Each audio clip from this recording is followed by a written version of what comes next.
सद्दाम हुसैन का जन्म 28 अप्रैल 1937 को इराक के तिक्रित स्थित एक गांव में हुआ था। बगदाद में सद्दाम हुसैन ने कानून की पढ़ाई की थी। बता दें कि सद्दाम हुसैन ने 1977 में सिर्फ 20 साल की उम्र में बाथ पार्टी की सदस्यता हासिल कर ली थी। ये पार्टी अरब में राष्ट्रवाद का अभियान चला रही थी, जो आगे चलकर 1962 में इराक में हुए सैन्य विद्रोह की वजह बना। सद्दाम हुसैन भी इस विद्रोह का हिस्सा थे। सद्दाम हुसैन 2 दशक से अधिक समय तक इराक के शासक थे। सद्दाम हुसैन का जन्म साल 1937 के अप्रैल महीने में इराक के उत्तर में स्थित तिक्रित के एक गांव में हुआ था। साल 1977 में हुसैन ने बाथ पार्टी की सदस्यता ली, जो अरब राष्ट्रवाद के एक समाजवादी रूप का अभियान चला रही थी। साल 1962 में इराक में विद्रोह हुआ और ब्रिगेडियर अब्दुल करीम कासिम ने ब्रिटेन के समर्थन से चल रही राजशाही को हटाकर सत्ता अपने कब्जे में कर ली। 1961 में फिर विद्रोह शुरू हुआ और इस बार 31 वर्षीय सद्दाम हुसैन ने जनरल अहमद हसन अल बकर के साथ मिलकर सत्ता पर कब्जा कर लिया। उन्होंने वर्ष 1980 में नई इस्लामिक क्रांति के प्रभावों को कमजोर करने के लिए पश्चिमी ईरान की सीमाओं में अपनी सेनाएं भेज दी थीं। इसके बाद 8 सालों तक चले युद्ध में लाखों लोगों को अपनी जान गंवानी पड़ी थी। बता दें कि 1969 में सद्दाम हुसैन ने खराब स्वास्थ्य के नाम पर जनरल बकर को इस्तीफा देने के लिए मजबूर कर दिया था। जब बकर ने अपने पद से इस्तीफा दे दिया तो सद्दाम हुसैन ने खुद को देश का 5वां राष्ट्रपति घोषित कर दिया था, जिसके बाद सत्ता संभालने की जिम्मेदारी हुसैन के हाथों में थी। अपना पद संभालने के बाद ही सद्दाम ने अपने प्रतिद्वंद्वियों की हत्या करनी शुरू कर दी थी। वहीं एक बार की बात है जब एक यूरोपीय पत्रकार ने सद्दाम हुसैन से पूछा था कि इराक की सरकार के अपने विरोधियों को मारने की बात सच है क्या। इस सवाल के जवाब में सद्दाम हुसैन ने बिना हिचकिचाए कहा कि निश्चित रूप से। आप क्या अपेक्षा करते हैं जब वे आपकी सत्ता का विरोध कर रहे हों। ईरान के साथ इराक ने 8 साल तक युद्ध लड़ा। इस युद्ध में लाखों लोगों की जान गई। 1988 में दोनों देशों के बीच युद्ध विराम हुआ। सद्दाम हुसैन खुद को सभी लोग अब अरब देशों का सबसे रसूखदार प्रमुख समझने लगे थे। इराक अरब देशों में प्रभावशाली होता जा रहा था। यह 1980 का समय था। पड़ोसी ईरान में इस्लामिक क्रांति शुरू हुई थी। इस क्रांति को कमजोर करने के लिए इराक ने पश्चिमी ईरान में सेना उतार दी थी, जिसके बाद इराक ईरान युद्ध शुरू हुआ था। ईरान के साथ इराक ने 8 साल तक युद्ध लड़ा था। इस युद्ध में लाखों लोगों को अपनी जान गंवानी पड़ी थी। जुलाई 1982 में सद्दाम हुसैन के ऊपर एक आत्मघाती हमला किया गया था। इस हमले का बदला लेने के लिए सद्दाम हुसैन ने शिया बाहुल्य दुजैल गांव में 148 लोगों की हत्या करवा दी थी।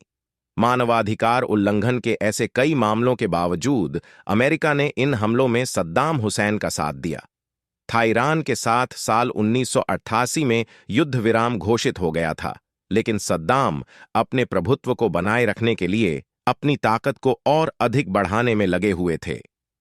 सद्दाम ने लंबी दूरी की मिसाइलों, परमाणु हथियार, जैविक और रासायनिक हथियारों को विकसित करना शुरू कर दिया था।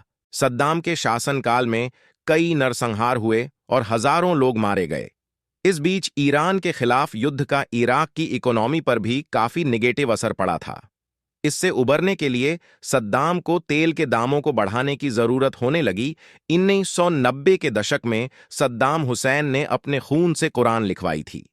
द गार्डियन की एक रिपोर्ट के मुताबिक सद्दाम ने अल्लाह के प्रति कृतज्ञता जताने के लिए 2 सालों के दौरान अपना 27 लीटर खून देकर उसे स्याही के रूप में प्रयोग करवाकर कुरान के सभी 114 अध्यायों को 605 पन्नों में लिखवाया था।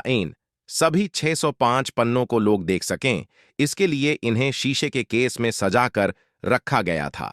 सद्दाम हुसैन की जीवनी लिखने वाले कौन कफलिन ने भी ब्लड कुरान के बारे में लिखा है। ब्लड कुरान के नाम से चर्चित इस कुरान को बगदाद की एक मस्जिद में रखा गया था। 2006 में सद्दाम को फांसी दिए जाने के बाद इस कुरान के सार्वजनिक प्रदर्शन पर रोक लगा दी गई थी। अगस्त 1990 में सद्दाम ने तेल के दामों को कम करने और नीचे गिराने के लिए कुवैत को दोषी ठहराया था। इसके बाद सद्दाम हुसैन ने अपनी सेना को कुवैत पर हमले करने का आदेश दे दिया था। 2 अगस्त 1990 को कुवैत पर कब्जे के लिए इराकी सेना चल पड़ी। मात्र 6 घंटे में ही इराकी सेना ने कुवैत पर कब्जा कर लिया। अमेरिका ने इराक को तुरंत कुवैत खाली करने के लिए कहा था, लेकिन सद्दाम हुसैन ने अमेरिका की एक बात भी नहीं सुनी और कुवैत को इराक का 19वां प्रांत घोषित कर दिया। पहले ईरान और फिर कुवैत पर हासिल हुई जीत ने सद्दाम हुसैन के मनोबल को और अधिक बढ़ा दिया। अगले ही दिन यानी 3 अगस्त 1990 को इराक ने सऊदी अरब की सीमा पर अपनी सेना तैनात कर दी। इराकी सेना को कुवैत से निकालने के लिए अमेरिका की अगुवाई में 28 देशों का गठबंधन हुआ। कुवैत की मुक्ति के लिए जनवरी 1991 में इराक के खिलाफ जंग शुरू हुई थी। अमेरिका के हवाई हमले से इराक को काफी नुकसान हुआ और उसे कुवैत से पीछे हटने के लिए मजबूर होना पड़ रहा था। इस संघर्ष के दौरान हजारों इराकी सैनिक मारे गए और पकड़े भी गए। इराक के कई तेल के कुओं में आग लगा दी गई, जिसकी वजह से उसे भारी आर्थिक नुकसान उठाना पड़ा। खद्दी युद्ध के बाद बगदाद में 5 सितारा अल रशीद होटल बनवाया गया था।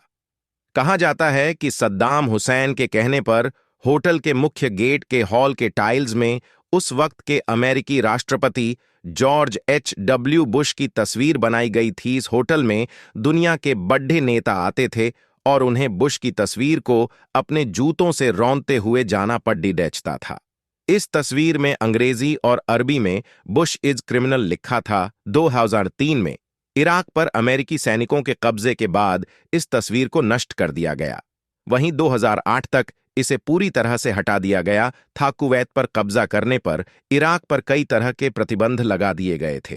इससे उसकी अर्थव्यवस्था और खराब होने लगी थी। साल 2000 में अमेरिका में जॉर्ज बुश की सरकार बन गई थी। सरकार बनने के बाद उन्होंने सद्दाम हुसैन पर दबाव और बढ़ा दिया था। अमेरिका और अंतर्राष्ट्रीय समुदाय इराक को एक बड़ा खतरा बताने लगे थे। इसके बाद अमेरिका इराक में सत्ता परिवर्तन की बात करने लगा। 2002 में संयुक्त राष्ट्र की टीम ने इराक का दौरा भी किया था। इस दौरान इराक ने कई खतरनाक मिसाइलों को खत्म भी किया, लेकिन बुश की टेंशन कम नहीं हुई। इन सबके बाद 19 मार्च 2003 को अमेरिका ने इराक पर हमला कर दिया था। अमेरिकी सेना इराक की राजधानी बगदाद की ओर तेजी से बढ़ रही थी। 9 अप्रैल 2003 को सद्दाम हुसैन की सरकार को गिरा दिया गया, लेकिन सद्दाम हुसैन तब भी पकड़ में नहीं आ सके। 13 दिसंबर 2003 को सद्दाम हुसैन को अमेरिकी सैनिकों ने पकड़ लिया था। वो तिक्रित में एक घर में छिपे हुए थे। इसके बाद उन पर कई मुकदमे चलाए गए। दुजैल नरसंहार, 148 लोगों की हत्या के मामले में सद्दाम हुसैन को 5 नवंबर 2006 को मौत की सजा सुनाई गई। 30 दिसंबर 2006 को सद्दाम हुसैन को बगदाद में फांसी पर लटका दिया गया था।